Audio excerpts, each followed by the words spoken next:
And that is it, Donnie. That is it indeed for that one, and this week was definitely a special one in the regional MMA scene because some of the fights we have to show you are truly some of the most unique and honestly just bizarre fights that we've probably seen for this entire year, so I'm excited to get into those. But first things first, let's jump to our fan comment of the week where FN Hot, you gotta quit being so clever and taking these titles, but anyone that makes a connection from last week's 6-slam KO to the Lonely Island deserves all the awards. I threw it on the ground. And yeah, if you missed it last week, there's a reminder of the insanity, so congrats again FN Ha on winning our comment of the week and to Shinidze for this insanity. What is going on, everyone? It's the Casual, Lawton Veerkant, and this is Caposa's Corner.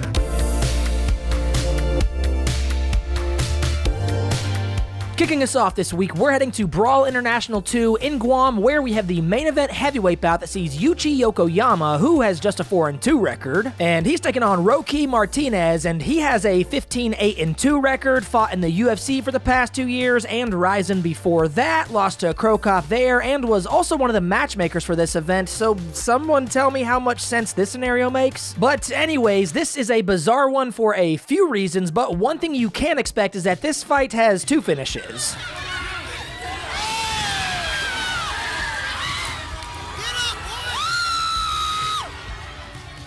Now, I know what you're thinking, you can't do a soccer kick, we just went over this a few weeks ago, but that's where you're wrong this time because Brawl follows the Ryzen rule set, so actually this soccer kick is totally legal. But where it takes a turn is that after some very confusing looking discussions and multiple staff members entering the cage assuming the fight is over, nope, the ref I guess decides that Yokoyama is good to go, so let's restart the fight. You know, because that's normally how these things play out, and well, this portion only lasts about 45 seconds. For real this time, for real.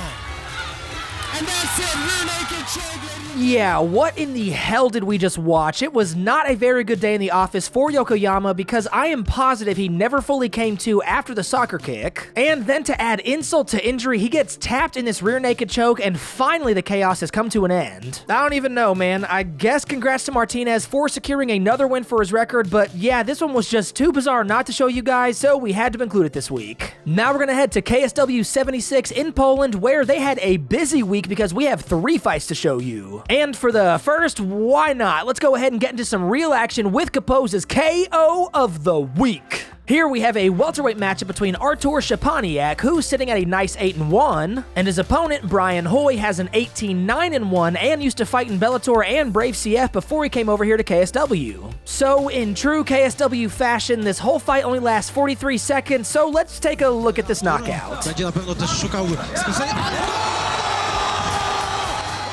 Oh yeah, a brutal head kick KO followed by some nasty ground and pound, and it was actually a little scary because Hoy was still trying to fight well after the ref stepped in, but he did eventually come to and seemed to be doing fine and even congratulated Szczepaniak. Now, back to that head kick. It's a little difficult to tell if it was the bottom of the knee or his shin that actually made contact, but whatever it was, it just absolutely sent him down and out, and the ground and pound was just the icing on the cake. KSW always delivers with their events, and Szczepaniak did a great job finishing this one quick and improving his record to 9-1. Moving on to our second fight at KSW, we have a middleweight bout that has Henry Fadipe, who has a 12-9-1, and he's taking on Albert Ojimkowski, who has a 12-6-1. For this one, we actually make it to the second round, where it goes to the ground almost immediately, and Fadipe seems to be working on something. Albert nie może w tym zostać, musi jak najszybciej uciekać, bo...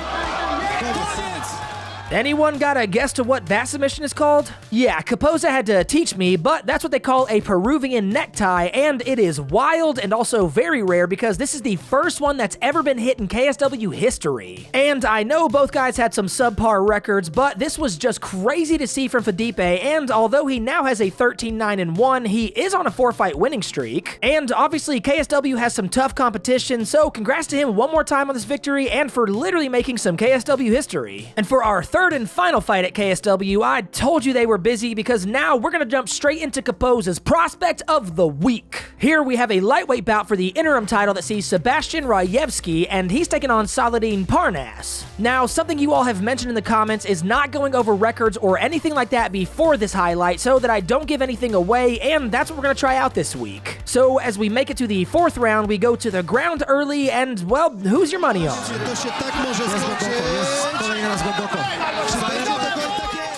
Boom! Rear naked choke for the win, and we now have our prospect of the week with Saladin Parnas, so let's talk. This win puts him at an incredible 17-1, and Rajewski now has a 12-8, so I think it would have been pretty obvious if I said those before the clip. And not only is Parnas now the new KSW interim lightweight champ, well, his fight before this was his first defense of the KSW featherweight belt, so yeah, you just witnessed him become double champ. And Caposa noted too that he's widely considered one of the best prospects in the sport, if not the best outside of the UFC, because the guy is just an incredible fighter, where his only loss was early last year, and it happened via very bizarre forearm strike, but he has avenged that loss already. He also did just re-up his contract with KSW, but at this rate, and especially if he lands a few more wins here at KSW, there is just no way the UFC or another major organization isn't going to try to get their hands on him. Either way, we love to see it, so congrats one more time to Saladin Parnas on this win, becoming a KSW double champ, and for winning our Prospect of the Week award. Moving on, we're going to head to Cage Warriors 146 in England, where they also had a busy weekend because we have 3 fights to show you. For the first, we have another lightweight matchup that sees Lucas Copera sitting at a 10-7 record, and his opponent Aaron Johnson has a 7-2. So here we actually make it to the 3rd and final round, where we are kind of cutting it close because there's just about a minute and 20 seconds left, so someone's going to have to make a move. For him to step around.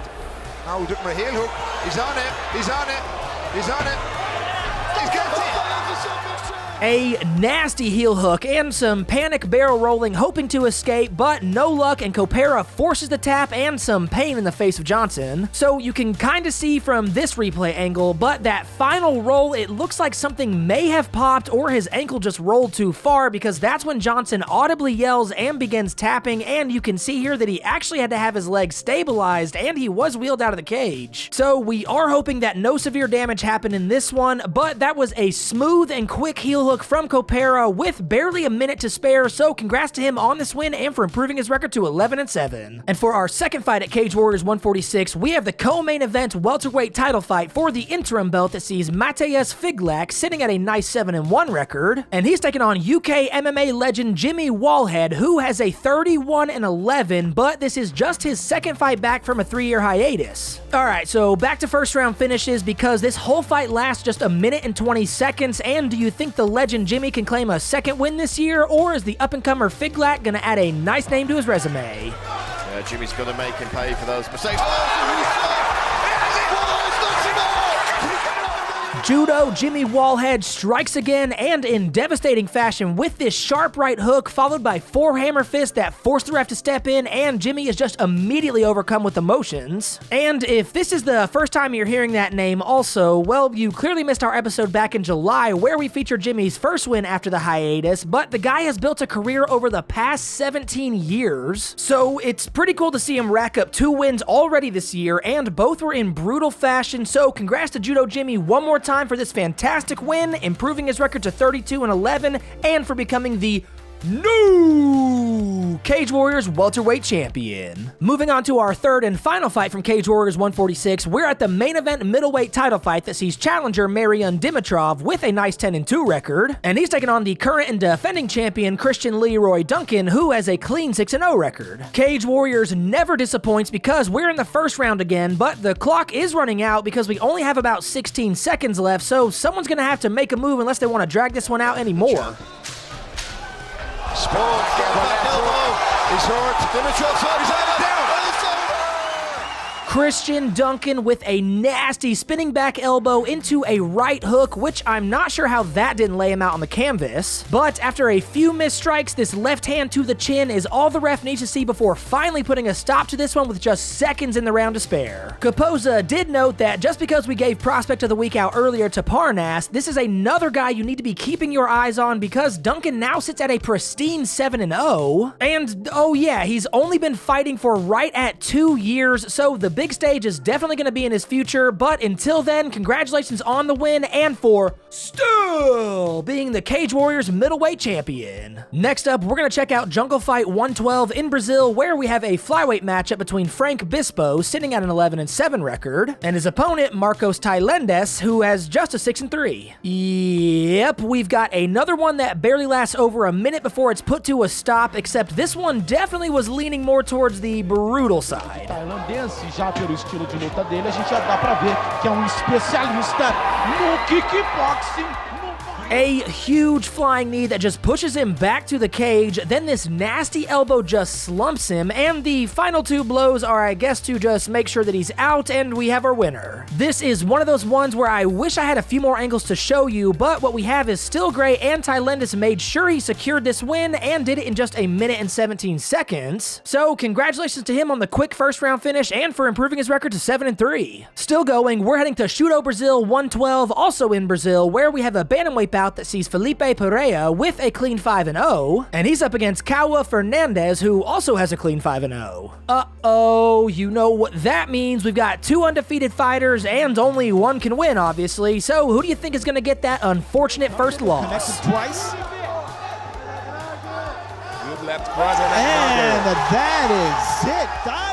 Boom! A huge left hook that just instantly turns the lights off, and Fernandez is already celebrating his win. Something about a one-punch KO is just so satisfying, and the fact that he just stands there and watches as his opponent falls just makes it that much sweeter. So obviously now Fernandez is sitting at a great 6-0 record, but it is a little early since he's only been in the regional scene for his entire career. But this is another fighter that is definitely on a solid path in the sport, so congratulations one more time. And for our last fight this week, we're going to take a look at our friends at Cage Fury Fighting Championships 114 in Florida, where, yeah, we didn't forget because we're going to end this week with Caposa's hand-picked submission of the week. Here we have the co-main event flyweight title bout for the vacant belt that sees Diego Paiva sitting at a 9-4, and he's up against Makoto Takahashi, who has a very nice 14-1-1 record. So this is a long one because towards the end of the third round, Takahashi is just raining down some ground and pound, and between the third and the fourth, that sequence you just saw almost caused a doctor's stoppage, but Paiva says he's fine, Doc agrees, so we dive into the fourth round, except this one is much shorter lived than the rest of the fight. I think for me, but Takahashi gonna just go ahead and try to finish it. Why not finish it with a flare? Look at the spinning, and he takes it! I am not sure what was with these fighters and doing rolling submissions this week, but Takahashi secures this ninja choke, then decides to roll 3 times to really add some extra style points to this one, and Paiva has no choice but to tap. And real quick, although he lost, props to him for the determination and fighting through that nasty eye swelling, because that just shows the dude's got some heart. And on a side note, here are some fun facts. Takahashi is also the current deep flyweight champion, and now he is the new Cage Fury flyweight champion, and he's also fought in Bellator and Ryzen, so I mean, yeah, the UFC is definitely going to be the next move for him, and probably sooner rather than later, so props to Takahashi on this win, and we cannot wait to see some more. Another week down, and more names added to the board, and we've only got one more week left for the month of November, so make sure you leave a comment down below voting for your favorites in all 3 categories so I can keep the tallies going and let you all know soon who takes the awards for the month. And thank you again to Caposa for all of your hard work, and if you don't already, go ahead and give him a follow on his Twitter at Grabaka_Hitman, and you can also show him some support by checking out his Patreon at patreon.com/Caposa, and don't forget you can watch all of these fights live by heading over to GrabakaHitman.com, where Caposa has weekly live schedules and the easiest ways to watch all of these crazy events. And these videos are just not possible without these promotions hosting these events all year round, so a huge thank you to them and to the fighters, winners, and losers, and we will see you all on the next video. Peace!